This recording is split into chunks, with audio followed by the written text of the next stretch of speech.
Welcome to the show. My name is Charlton with Big C. This is Charlton and Big C Sports. Coming to you worldwide on the Big C Sports Network, on the #1 network in the United States of America. And Big C Sports has been voted the #1 sports show in the universe, according to Big C. And them good old boys down south, I want to say bienvenidos to all of our listeners in Latin America, also across the pond, in London, England, as well as Paris, France. Of course, you good old boys in Canada. We love you in Africa, the Big C tribe. But there's no one we love more than you good old boys down south in the land of the free and the home of the brave on a beautiful May the 9th, 2019, Grando Deportes, Big C. How's it going for you good old boys down south? Charlton, it's getting heated down here. I had to finish up my last box of Thin Mint cookies because they were starting to melt and stick to my fingers, and I got tired of walking around licking my hands all the time. Yeah. I thought that was extra calories, so I finished them off, and I got to go see a dietitian because these Girl Scouts tricked me. I hope you didn't call the fire department to get the chocolate off your fingers. Maybe Donald Trump would do that, but I wouldn't expect that from you, Big C. Your thoughts? Well, I don't want produce walking around sucking on my fingers, Charlton. I know he's not that health conscious of a person, so Yeah. but he might want to grab something other than my fingers. Yeah, I hear he's still trying to use that hand sanitizer to wash his hands since he had his hands around Tiger Woods' neck and he couldn't choke him the way he wanted to. He put the noose around him. I mean the ring around him instead. Big C. Your thoughts?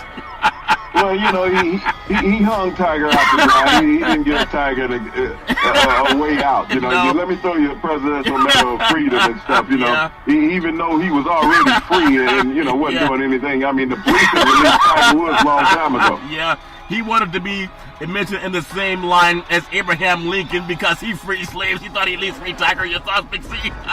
Well, Tiger will never be free from scandal, Charlton. They'll always bring it up regardless of how successful Tiger is. And, it's amazing that a black man can go through that and he's still disgraced. Yeah. White man does that and it just blows right over. Yeah, blew right over, Big C. I want to say today's show is sponsored by your Northern California Cadillac dealers, home of the all-new Cadillac Escalade, the standard of the world. When you go by and test drive yours, tell them Charlton and Big C sent you. I talk about plagiarism, and I know we always say that Big C Sports has been voted the #1 sports show in the universe. And sometimes people can say, well, you're just grandstanding. But sometimes when you're trying to get your kids into Ivy League schools, like the Caucasian parents in LA, you just write a check for a few $1 million. But if you're trying to steal somebody's information, if you don't credit the source, when I was in school, it's called plagiarism. You're supposed to footnote the source. So I saw my friends, or your friends, Shaq Barkley and Kenny the Jet Smith and Ernie. I've been watching them for years. I don't even mind saying I'm watching them for years. So if I ever do a skit that they do, I'm going to give them credit for it. So last night they had a show, Big C.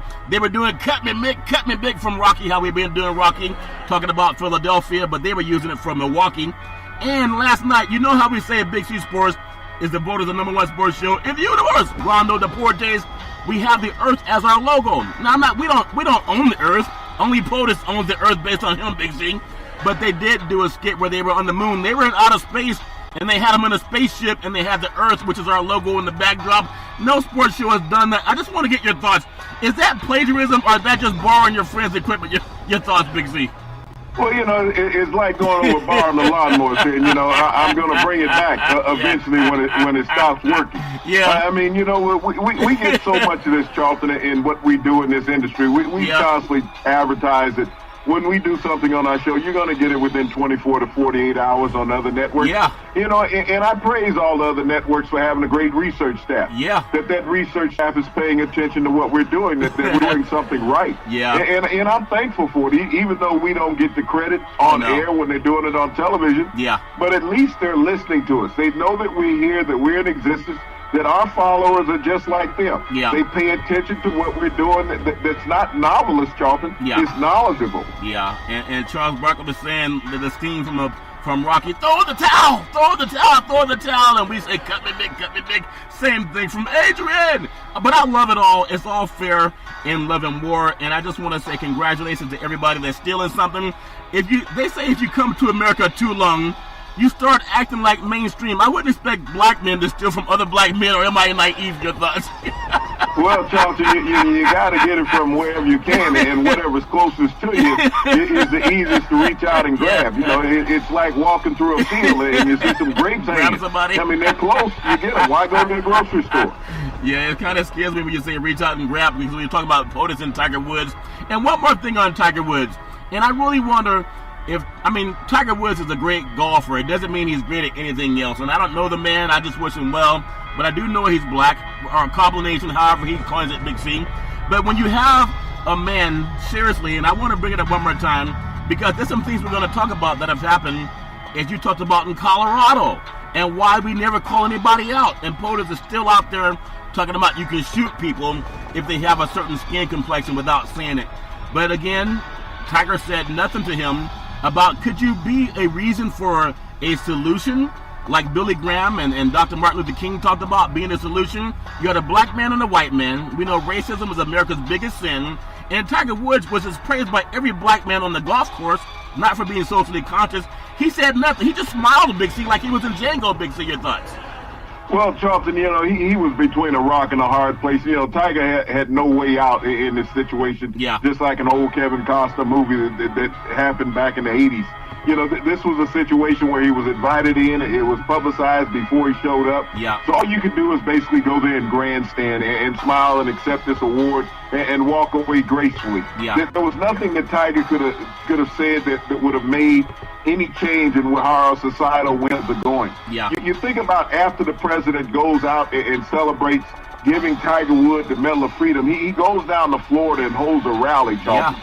Yeah. And he has one of his followers, one of his base, out in the stands saying, shoot him. And they were talking about Mexican Americans coming across the border.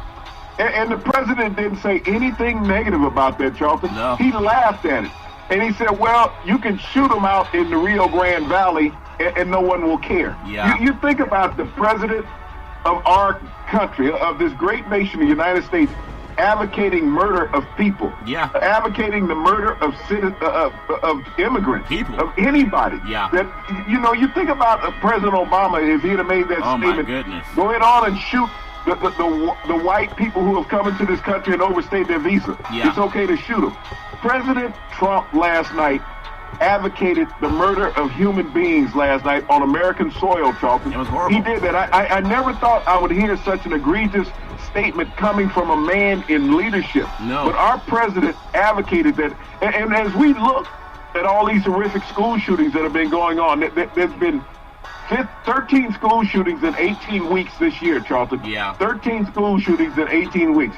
And our president is advocating shooting people. Yeah. You think about the FBI today, Charlton, hoisted more than 100 guns from a residence in Beverly Hills today, Charlton. Wow. Over 1,000 guns and ammunition Beverly to follow Hills? up with this. And these people say right down the street from Jay-Z and Beyonce and several other prominent, entertainment moguls in America. Yeah. But here's the president last night going out saying that it's okay to shoot and kill people. You think about the people that have been arrested, that have been followers of him from his rallies and all of that, and people say his rhetoric doesn't matter. Yeah. Think about the hatred that's going to go on now, Charlton, and the potential crimes that's going to spawn from that. Well, that's a shame, because we talk about no room for domestic violence on our program, and then to go out and say that he could walk down the street and shoot somebody and not get harmed. And again, that's why I look at Tiger Woods again. Here's a guy that was vilified by white Americans because his wife broke out the window in his Escalade. It wasn't the other way around. And then to have POTUS putting a noose around his neck, or metal, however you want to call it. I'm sure Trump he closed his eyes and visualized what he really wanted it to be.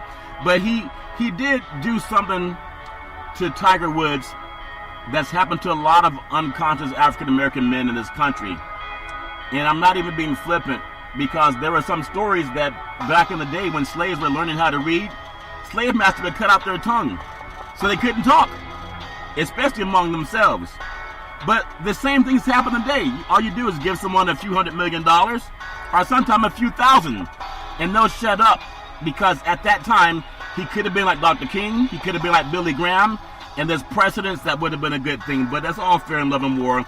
But to the egregiousness that happened with what happened with POTUS and Tiger being celebrated falsely by too many African American people, in my opinion, Big C, the most marginalized and pulled over in the criminal justice system. Let him get approached to 18 majors and people are going to be acting like he's Dr. King, but he doesn't really care about people of color. That's just a shame. Last night, Chicago Cubs, they banned for life a person using the white power symbol behind the ESPN announcer. I think it was Doug Glanville during a recent broadcast.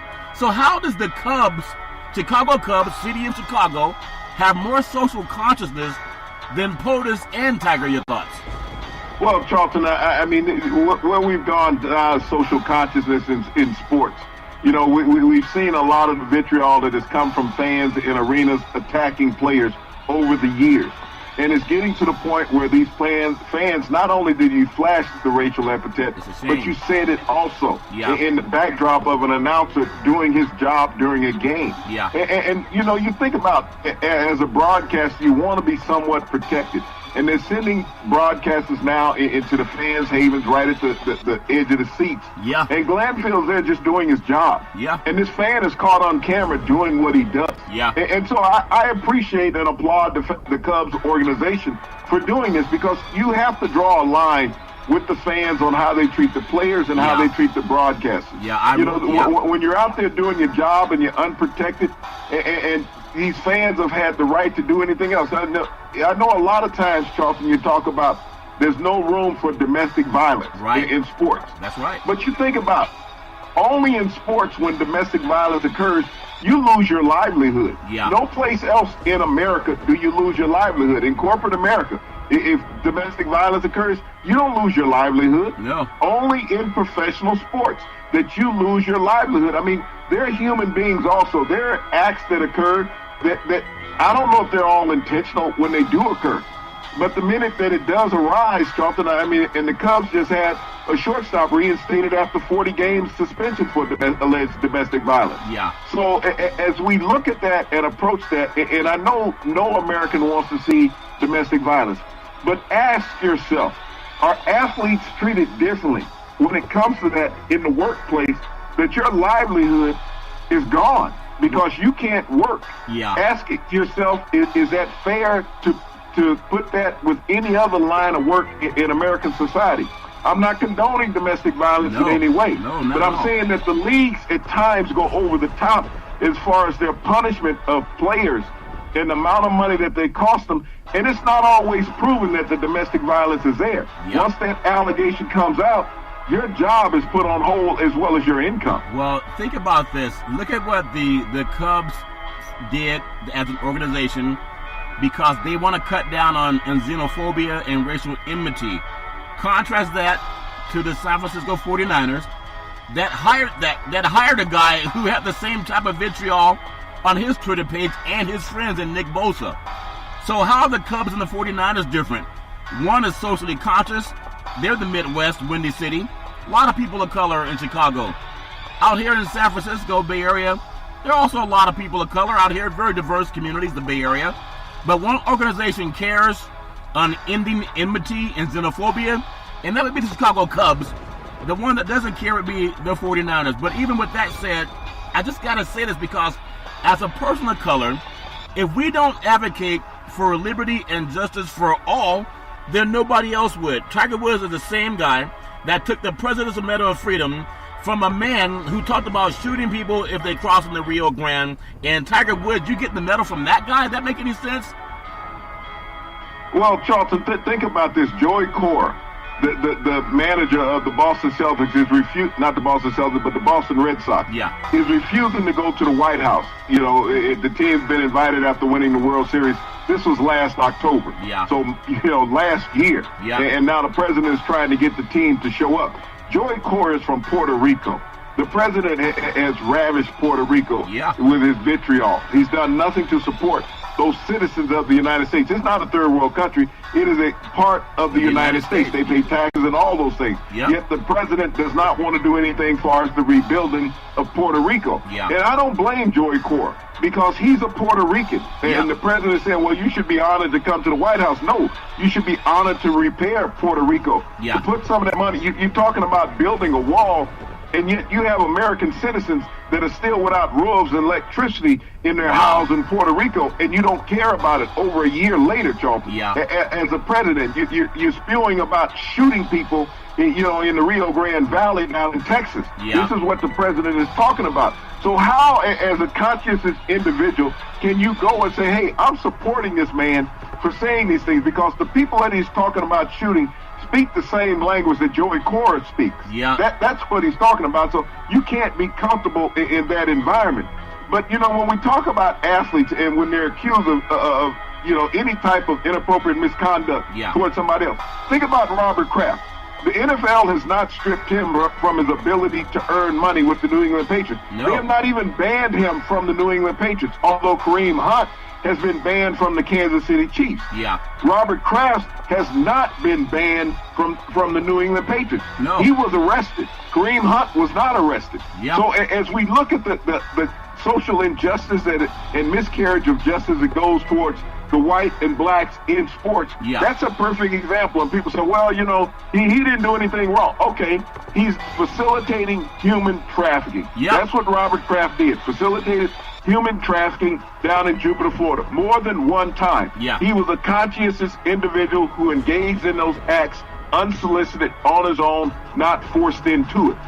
And so when we look at this thing of how the league treats individuals, as a team, you ban a player who's accused of something from your facility without pay, can't participate. As a league, you have the obligation to ban the owner from participating until all of these things are cleared up. But the league won't go that far. They said, well, the owners are judged under a different set of rules. They can commit a crime, and they're not going to be guilty until they go to court. Well, the player can be accused of a crime, and he's guilty until they clear it up. Well, I'm going to say something that, I say things all the time, but you can Google what I say. And I'm being honest about people who steal information. And you can always just say where it comes from, apologize for it.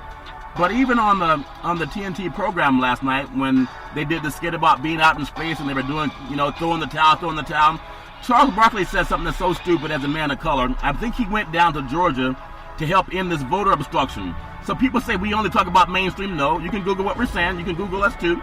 But he said, Robert Kraft, there's a lot of haters out there. Hang in there, Robert. Hang in there, Robert.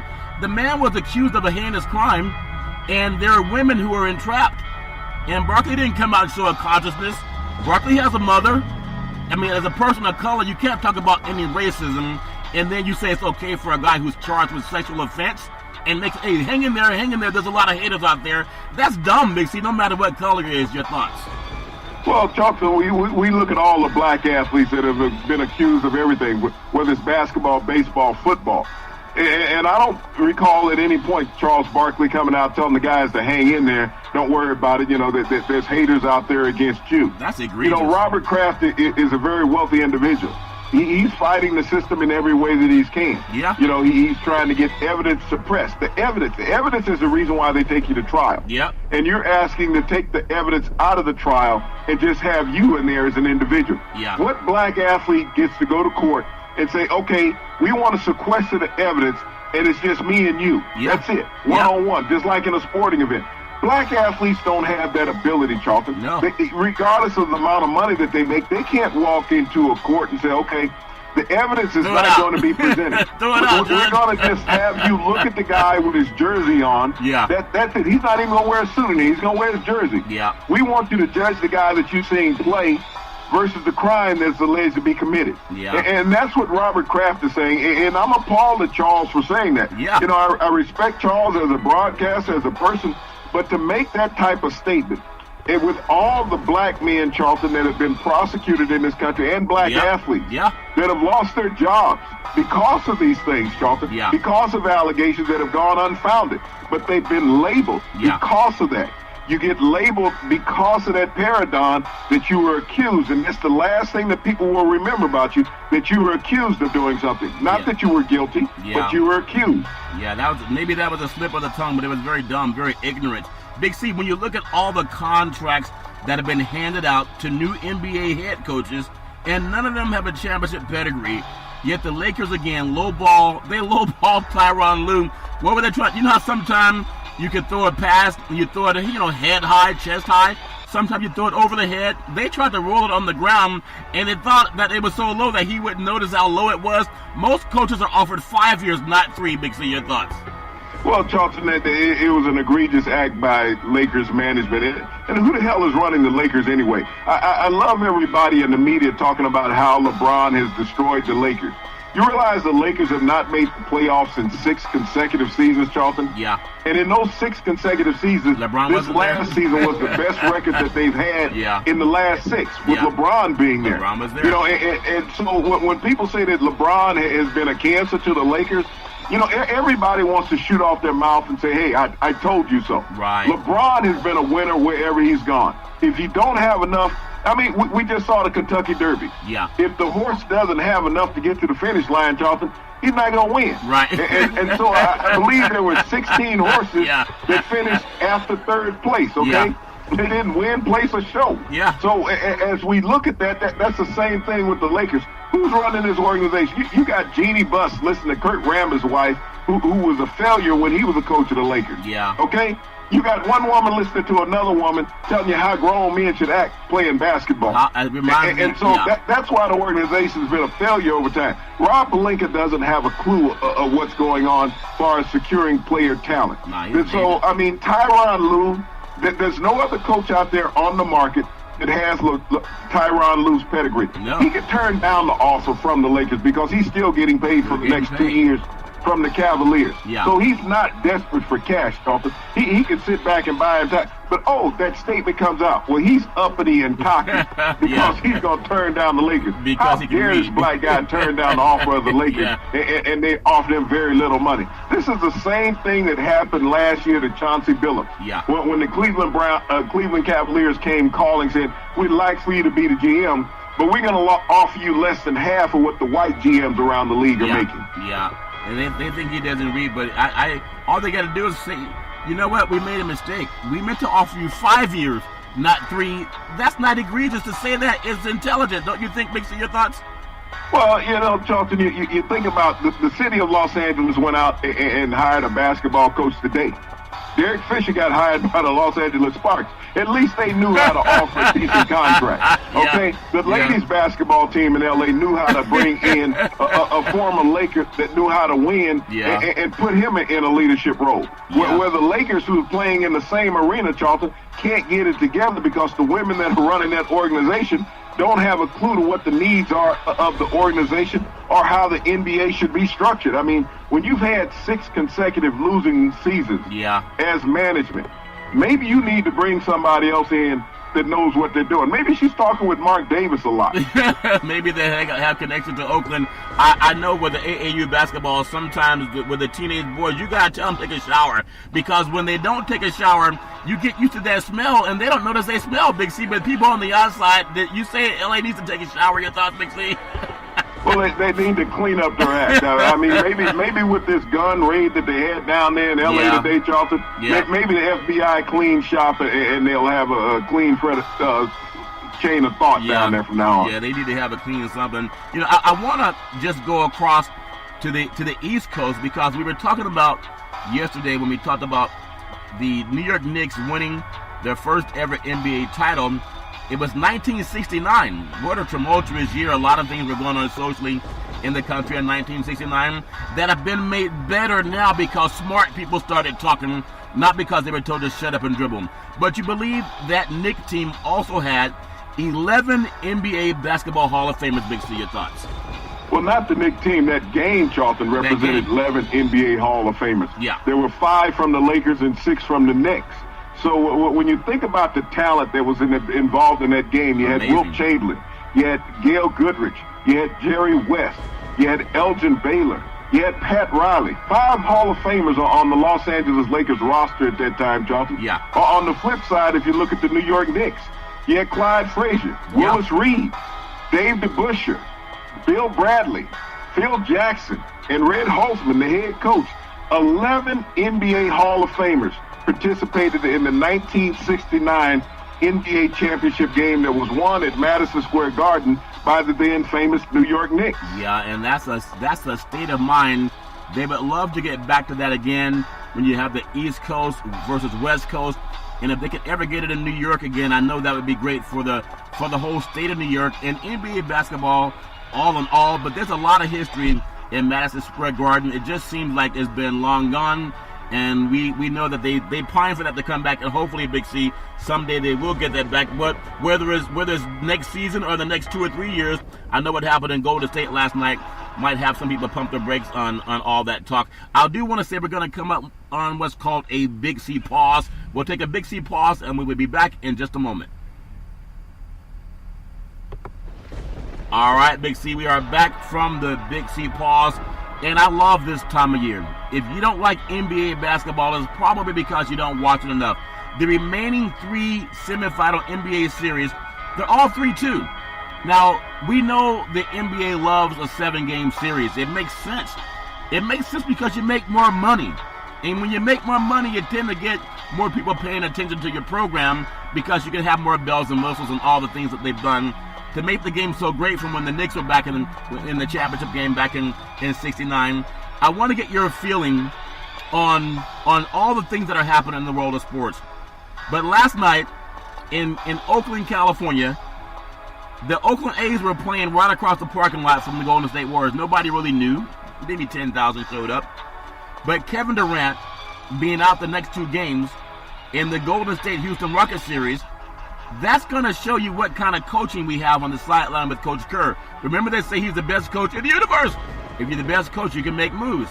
If they don't have Durant, he still has a team that won NBA championships without Kevin Durant. It's great to have him there. But I want to get your feeling on what's your feeling for Houston Golden State now, Big C, your thoughts? Well, Charlton, I think that the series is dead even right now. The next game is going to be in Houston, and I see Houston winning that game potentially in a runaway. You know, the difference right now with the Golden State Warriors, what they had several years ago, is that they don't have the bench.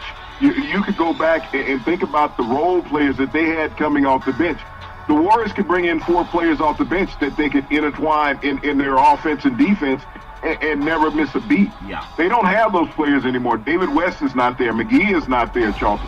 So as you look at what they don't possess today, you think about their 2 big men now are out of the lineup. Yeah. You got Andrew Bogut. Andrew Bogut doesn't present any type of presence offensively or defensively. No. He's slow. When you talk about somebody slowing down what they do, he's a road grader out there. You know, it's a football game when he's on the court. Yeah. They don't have the wheels right now. And you know, if I was coaching Golden State, all I would do is go down to Houston and launch threes. I would not play a lot of hard defense, Charlton.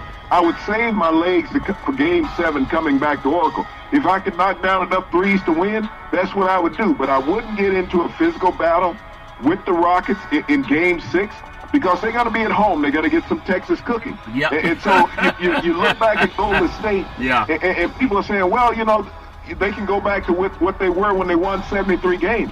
Well, when they won 73 games, they didn't win a title. That's true. But they also had a bench when they got to 73 games. Yeah. Steph Curry showed remnants of himself when Durant went out in the 3rd quarter. Yeah. But you need those remnants all the time. Klay Thompson, are the Splash Brothers going to show back up?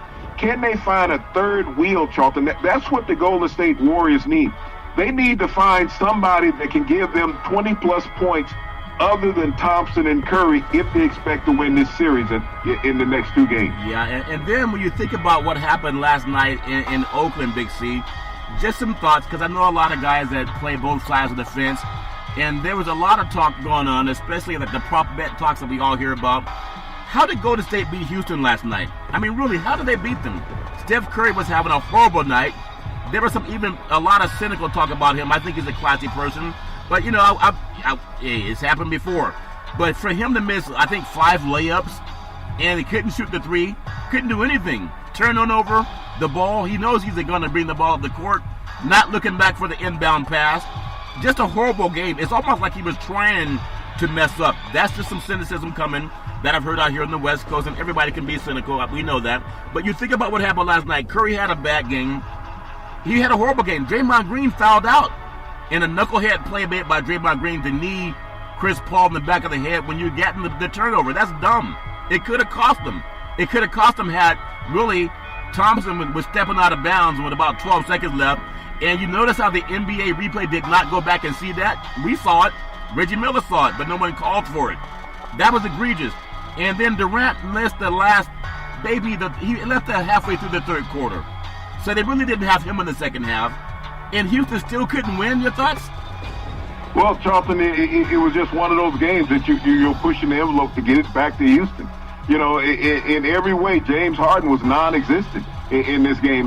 But we've seen this before with James Harden, where he becomes non-existent in a playoff series. It happened last year. It happened the year before that. For some reason, James Harden will take a game off, and as he goes, that's how Houston goes. Yeah. But you look at Chris Paul, he has not been consistent shooting from the floor. No. He's been an Achilles heel for Houston really the last 2 years. Yeah. You know, if he could put together a decent series, they win. But he hasn't.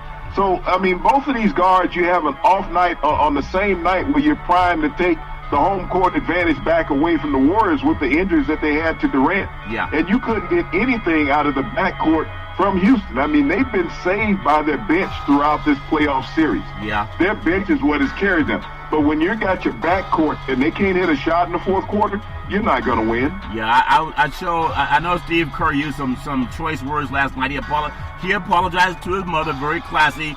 But last night, Big C, was one of the first times since I saw it happen in Portland where I saw Steve Kerr show some moxie. If you think your team's being beaten up, why are you sitting down on your behind on the sideline? Last night he stood up nearly the whole game, and I think because he was barking at the officials, it helped his teammates or his players get involved, but it also helped them, get Houston called on some of those egregious plays that flop, and we know it's all great and love and war. I want to get your thoughts tonight. The Toronto Raptors, will they show tonight why they're the second best team in the Eastern Conference if they eliminate the 76ers? And if the 76ers get blown out and bounced, will they also be looking for a new coach next year? Your thoughts?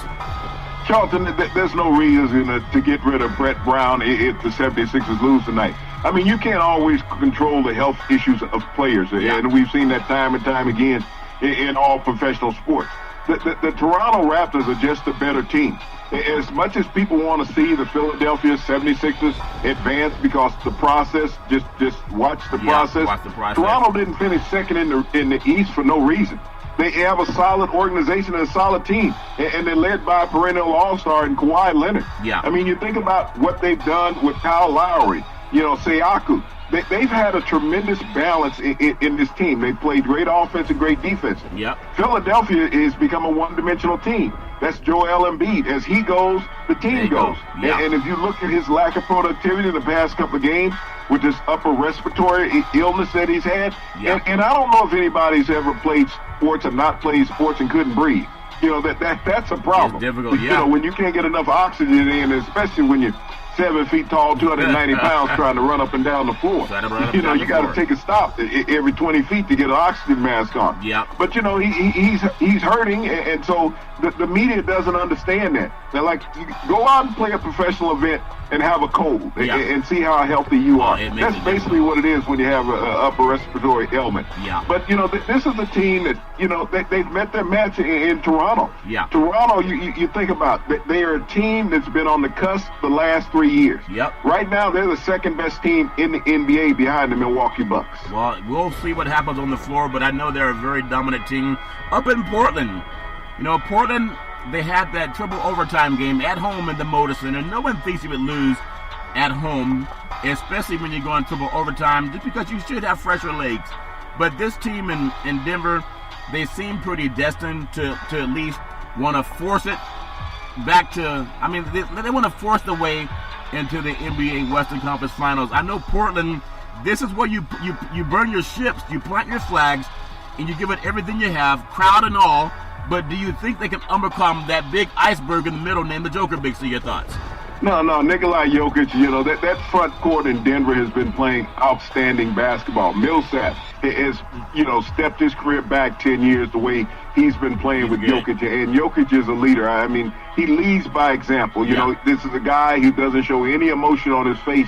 He's a consummate professional when he's out on the court. They've got more than what they could have expected from Jamal Murray in the backcourt, Charlton. He's good. So when you look at the balance on all three levels that Denver has played with, Portland has survived by their backcourt. Yeah. And when they're not on, Charlton, and even when they're on, they're not getting enough participation from the rest of the lineup. Yeah. Denver has been very physical in this series, and you can see that it takes toll on Portland during this series.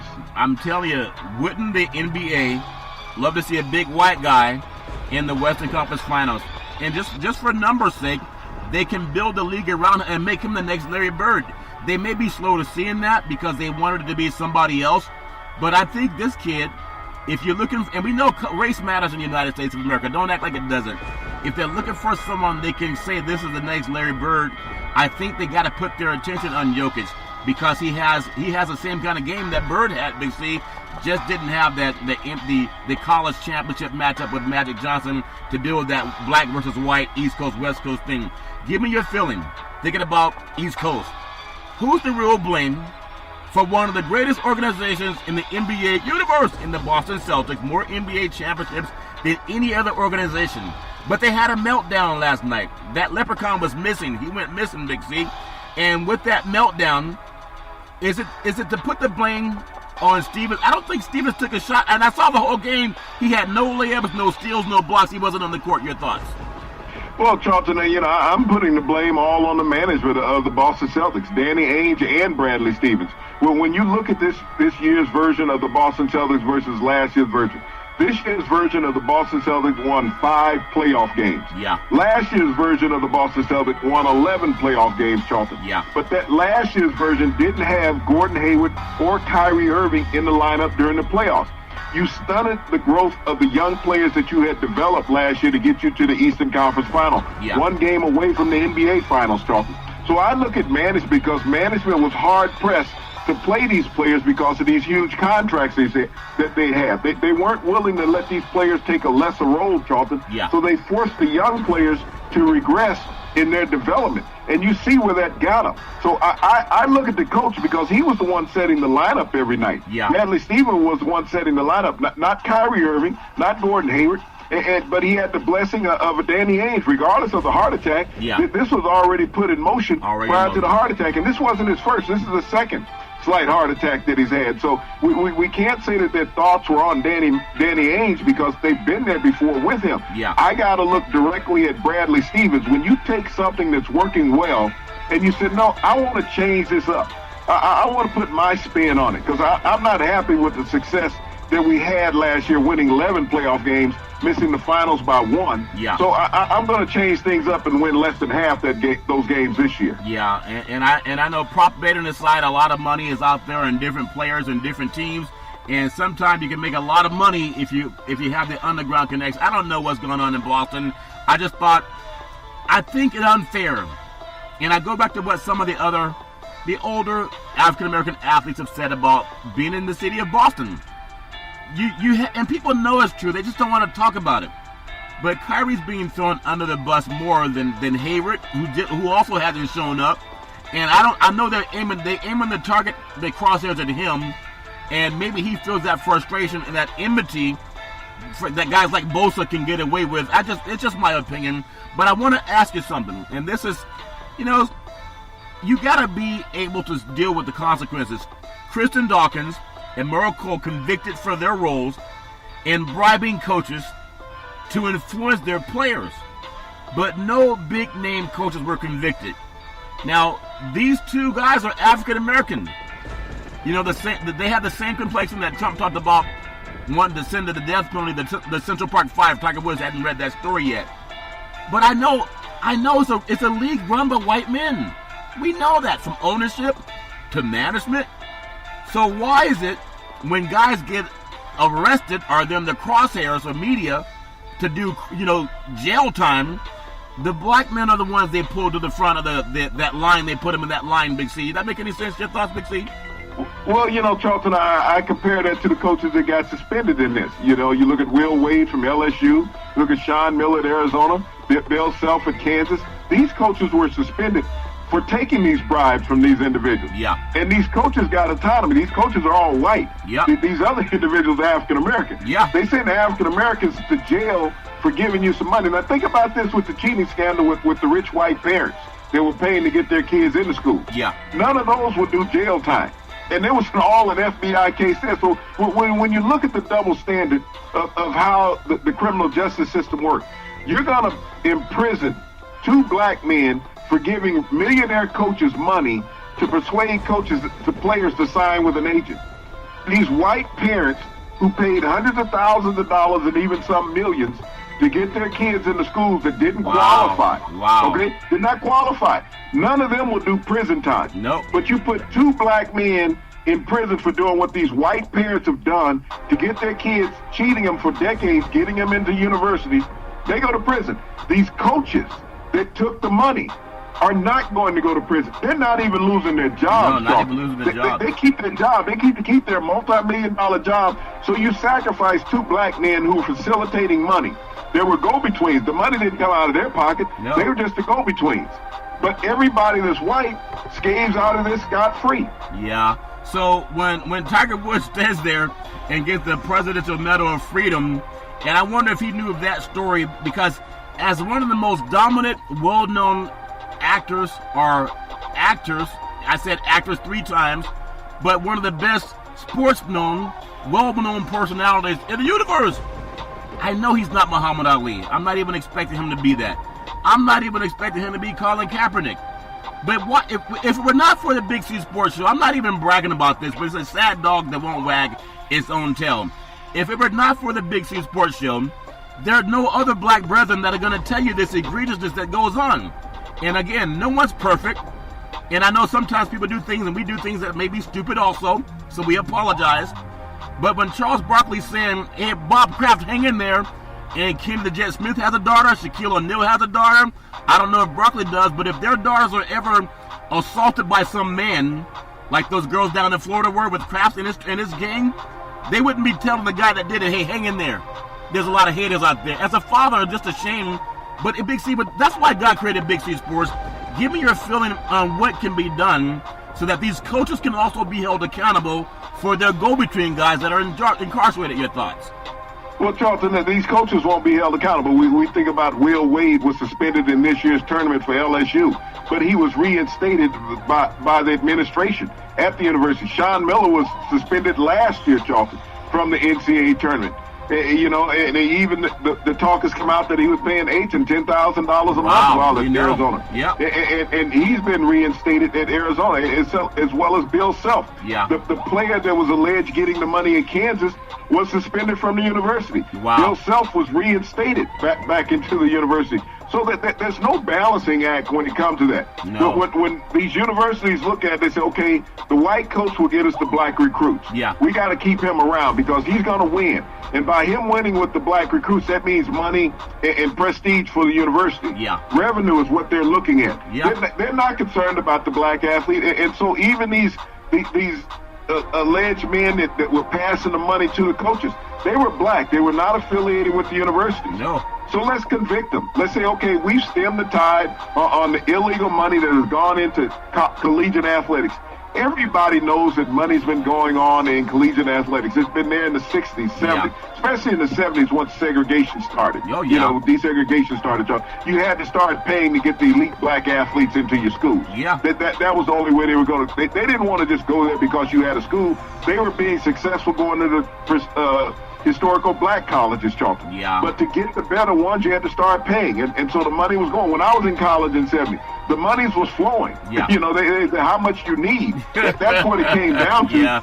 And nowadays is how much can you carry. That's how the money is. Yeah. And so, but the only people that have ever gotten in trouble for money, you think about Louisville when they had the scandal at Louisville a couple of years ago with the assistant black coach. Yep. The assistant black coach. Rick Pitino knew nothing about it. Nope. But the assistant black coach got charged in this incident. Yep. You know, the head coach knew nothing about it. He got a waiver, you know, until eventually they had to catch up with him. But as we look at these acts that occur, the minorities have always had to suffer behind this as the rich white guy has a 7-digit contract. Yeah, that's why Big C Sports is going to keep it real. All we say is Google it. We may not be as well known as the mainstream people out there, but Google what we say compared to what they say, and have your kids listen to it also. I think it's important. Big C, another egregious thing, it's all fair in love and war, and I'm a West Coast guy. Last night, California was amazing. The land of vibranium, golden honey. Golden State, again, amazing win last night. Steph Curry woke up in the last quarter of the game. Before that, there was a lot of people lost a lot of faith in Obi-Wan Kenobi's ability to shoot the three, even get a layup. And you know what I'm talking about. San Jose Sharks, once again, they get a controversial call to win a Game 7 at home when the Colorado Avalanche were called for offsides. It was not during the play, but during the replay that changed the outcome of the game. Colorado had tied the game at 2. This is the same team that had that 5-minute power play that kept Las Vegas from advancing. And I know people don't believe in that games can have some influence, but since the Supreme Court, they understood it. And I congratulate you on saying it about a couple of years ago. We're seeing more shenanigans, Big C. Your thoughts? Well, Charlton, this offsides was called by a player standing at the penalty box, Charlton, waiting to get off the ice. But because of where his position was, and he wasn't even involved in the play, Charlton. No, he wasn't. He was 40 feet away from the play. Wow. 40 feet away from the play. And when they went back to replay, Charlton, he was called with offsides. I mean, it's something if a player has an impact on a play, Charlton. Yeah. He was not even skating. He was at the door getting off he was the skating. ice. He was skating, Big C, all right. In Las Vegas style. And so as we look at these incidents, even more and more, we just came off the controversial Kentucky Derby. Yep. Where they said a horse cheated. The horse was cheating. The horse was offside. You think about it.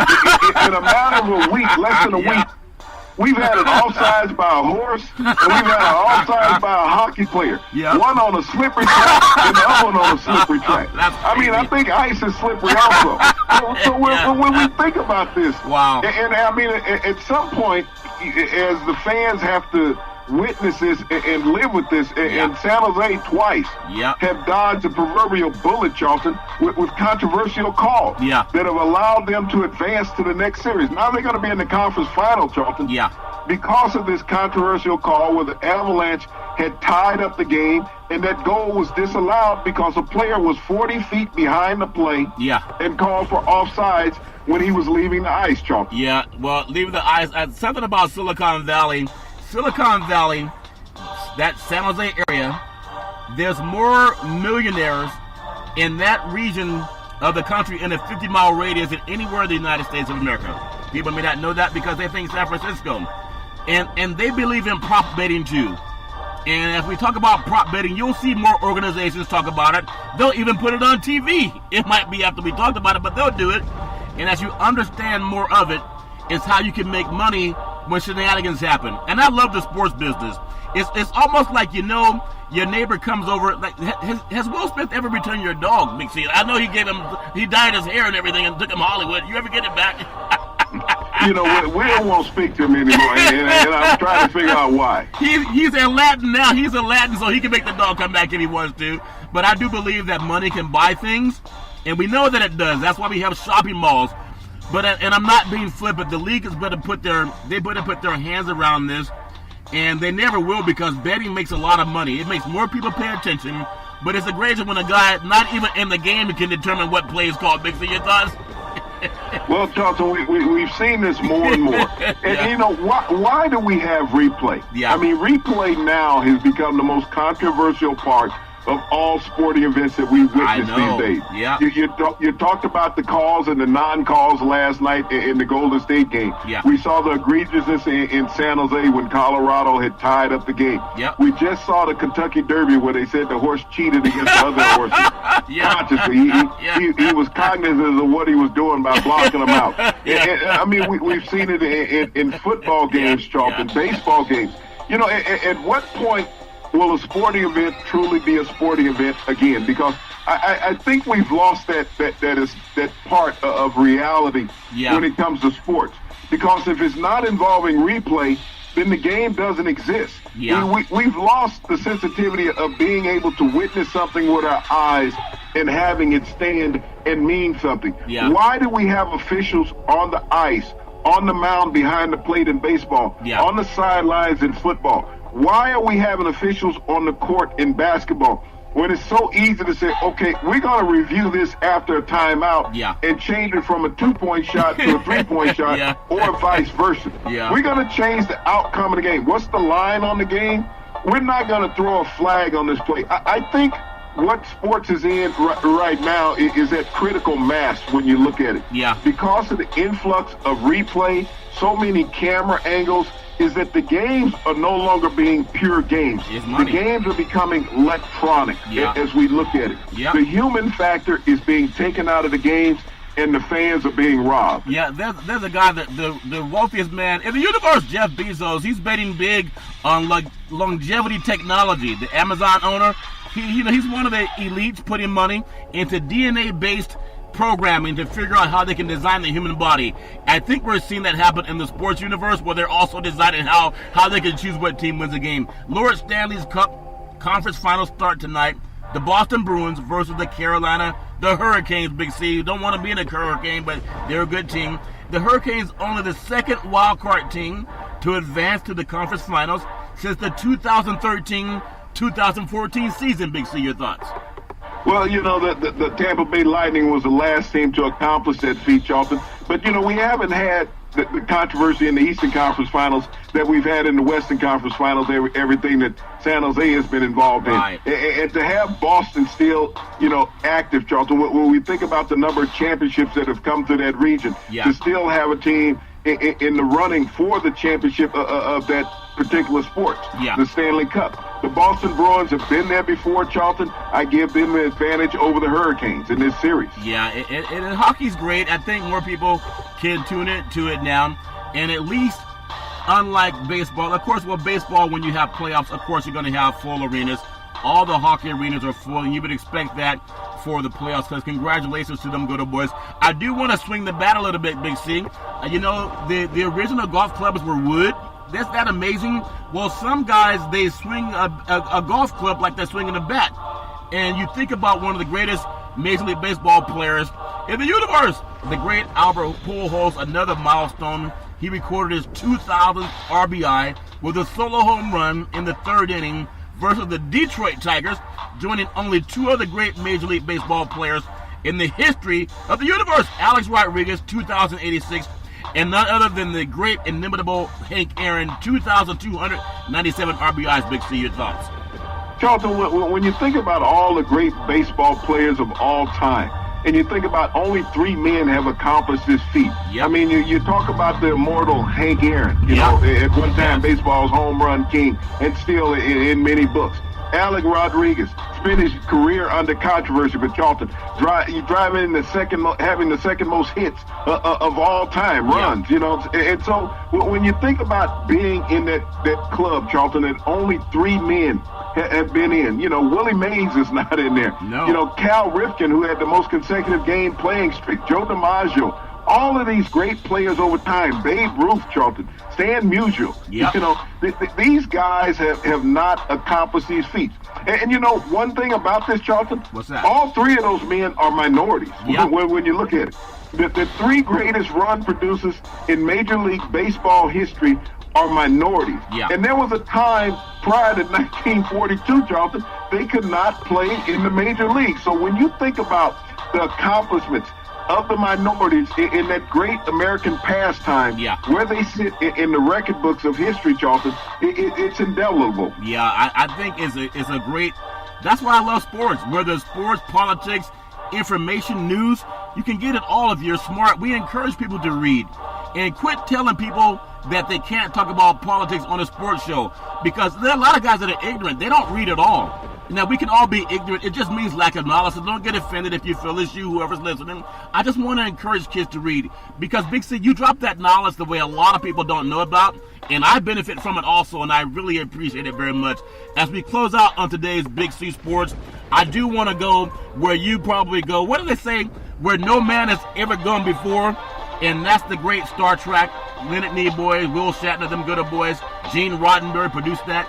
The world of I thought you were going to say where Robert Kraft had been in the Workers of Asia down in Palm Beach, Florida. Well, Charles Barkley told him, hang in there, as a man who has women in his life. I don't understand that thing and hang in there. But you go up and show up for voter obstruction. Come on, get real. Apologize and atone. Read a book. Big C, college quarterbacks. there's some good quarterbacks out there. I know down south the reason you guys win so much is because you have football year round.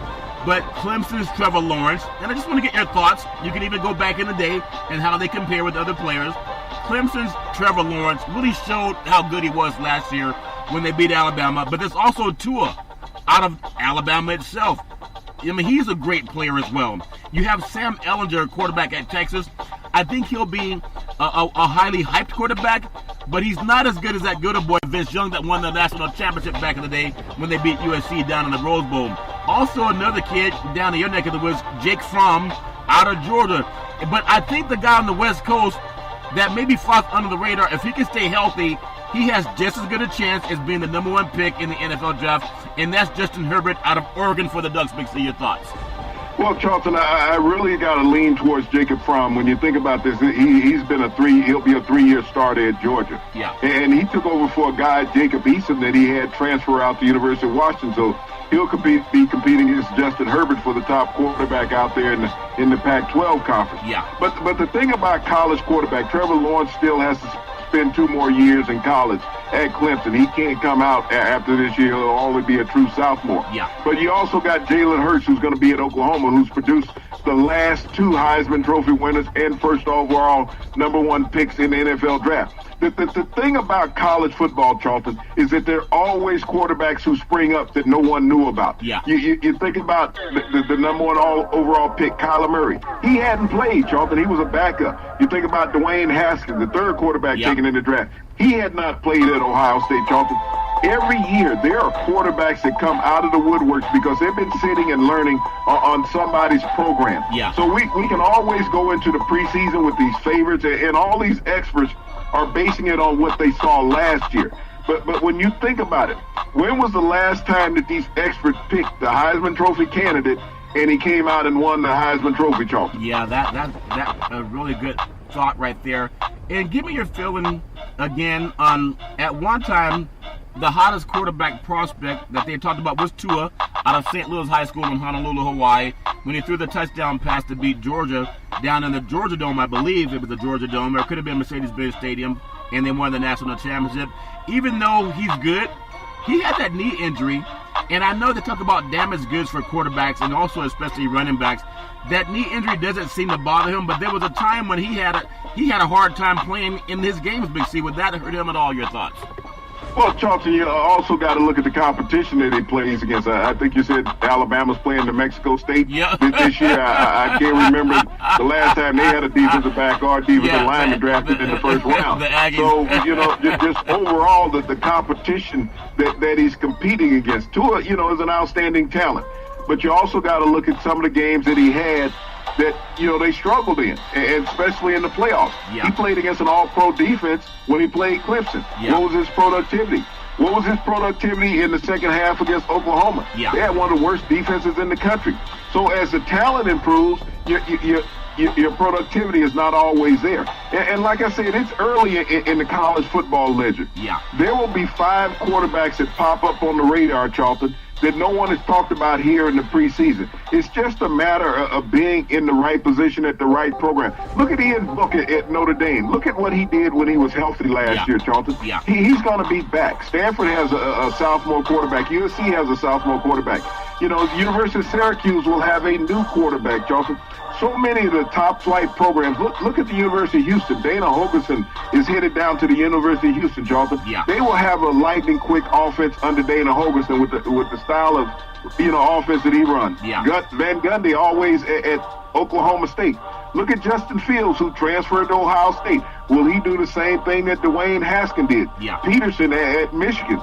He should have a breakout season. So there's a dozen quarterbacks that are sitting there, Charlton, ready for a breakout year. It's easy to go with the guys that you heard something about last year. Right. Wait till all the new guys pop on the scene and have some outstanding games early in the season. Well, we know it's all fair in love and war. We really love what we do with Big C Sports. All we ask you to do is Google it, and I just appreciate some of the plagiarism that goes on about our program, but I also ask people to Google and just find out for yourself if players or referees are making the right calls. We don't need instant replay to tell us what we saw with our own eyes. Golden State had a great series right now going with the Houston Rockets. I still believe Golden State will come out on top of that series somehow, some way. I also know that if you look at what's happening in Boston, it's not fair they pinpoint every blame at Kyrie Irving. LA, the Lakers need some hope. They need Obi-Wan Kenobi to find a way to find someone to come in there and get things on solid footing again, and I hope we see it soon. So I love everything about the sports world, and we wish everybody nothing but the best. Big C, back in the day, there was a man by the name of Drew Boudini Brown. He was known as Muhammad Ali's right-hand man, and he would always tell Ali, with all you got to use, how can you lose? Rumble, young man, rumble. Big C, what are you looking forward to in the sports universe? Well, Charlton, we got 2 Game 6s tonight in the NBA and an opening round game in the NHL. I think that those 2 series in the NBA will end tonight with Denver and Toronto coming out on top, and I look for Boston taking Game 1 in the Eastern Conference semifinal. Well, we look for a lot of good things happening in the sports universe. You can follow Big C Sports on the iHeartRadio network, Apple Podcasts, Google Podcasts, Xfinity, Comcast, and when you do it, tell a friend. You can tell a friend every Monday through Friday at 5 and 6 p.m. worldwide when you follow Big C Sports on the Big C Sports Network, on the #1 network in the United States of America. And Big C Sports has been voted the #1 sports show in the universe, according to Big C and them good old boys down south.